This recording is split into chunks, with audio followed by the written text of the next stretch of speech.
आशा व गटबंधक कर्मचारी युनियन CITUच्या नागपूर जिल्हा अध्यक्ष आहे आणि CITU राज्य कमिटीच्या निबंधित पदाधिकारी सुद्धा आहे।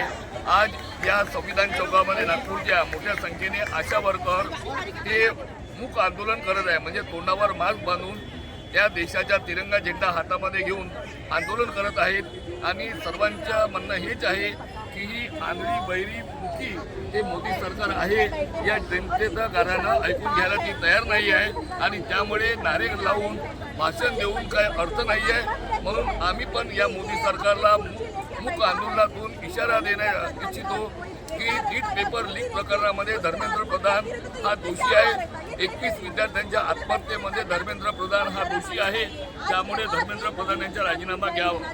परंतु परवा सोनम वांगचुक यांच्याबरोबर जी घटना घडली त्यामुळे या देशातली जनता, या देशाचा विद्यार्थी हा क्रोधित झालेला आहे।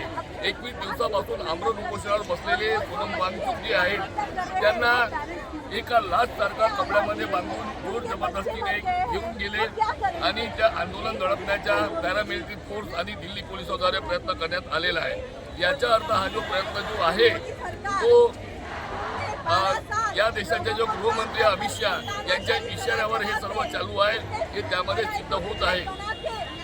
मोदी सरकार त्यावर कोणते भाष्य करायला तयार नाही। 21 दिवसापासून धर्मेंद्र प्रधान आमरण उपोषणावर होते एकाच मागणीला घेऊन की धर्मेंद्र प्रधानचा आम्हाला राजीनामा हवा आहे, सरकारने चर्चा करायला हवी होती, पण सरकारने चर्चा न करता सोनम वांगचुकला घेऊन गेले।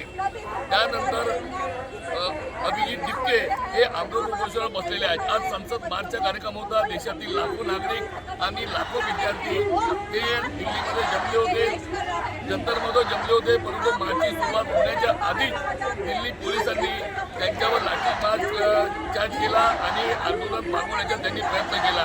त्यामध्ये हे निदर्शनास आलेलं आहे की मोठ्या मोठ्या ट्रकमध्ये भरून दगड ठेवण्यात आलेले होते। दगड ठेवण्याच्या मागचं कारण काय आहे? दगडफेक कोणावर करणार होते, कोण करणार होते? दिल्ली पोलीस करणार होती की RSS BJPचे असलेले अराजक तत्व हे करणार होते? आणि विद्यार्थी जे आंदोलन चालू आहे हे दर्शवण्याचा सरकार प्रयत्न करत असेल की विद्यार्थ्यांनी दगडफेक केली, परंतु हे शांततेमध्ये चाललेलं आंदोलन शांततेने चालू आहे आणि लाखो विद्यार्थी तिथे जखमी अवस्थेत आहेत आणि लाठीचार्ज करून यांनी जखमी केलेला आहे। आणि आमची या नरेंद्र मोदीला विनंती आहे की तुम्ही देश चालवू शकत नाही, तुमची देश चालवण्याची लायकी नाही आहे, कारण की तुम्ही ही सर्व मालमत्ता अडाणी अंबानी सारख्या मोठ्या व्यक्तीला तुम्ही भेट म्हणून दिलेली आहे। आमची ती संपत्ती आहे, ती भेट दिलेली आहे। राम मंदिरच्या नावाने तुम्ही लाखो करोडो रुपयाची संपत्ती गोळा केली आणि या रामाचं तुम्ही नाव घेता, त्या रामाची संपत्ती तुम्ही तुमचे लोक चोरतात आणि त्यांना तुम्ही मुकट कुत्र्यासारखे सोडता।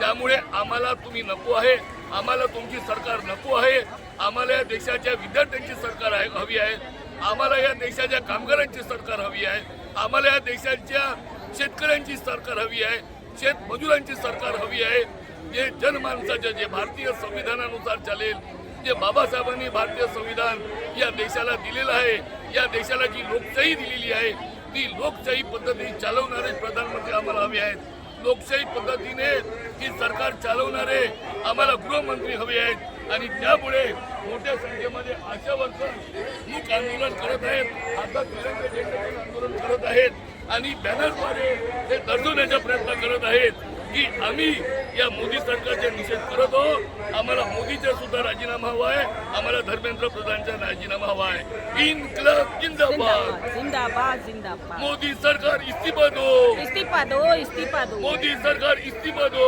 इस्तीफा दो, इस्तीफा दो। धर्मेंद्र प्रधान इस्तीफा दो, इस्तीफा दो, इस्तीफा दो। धर्मेंद्र प्रधान इस्तीफा दो, इस्तीफा दो, इस्तीफा दो। धन्यवाद।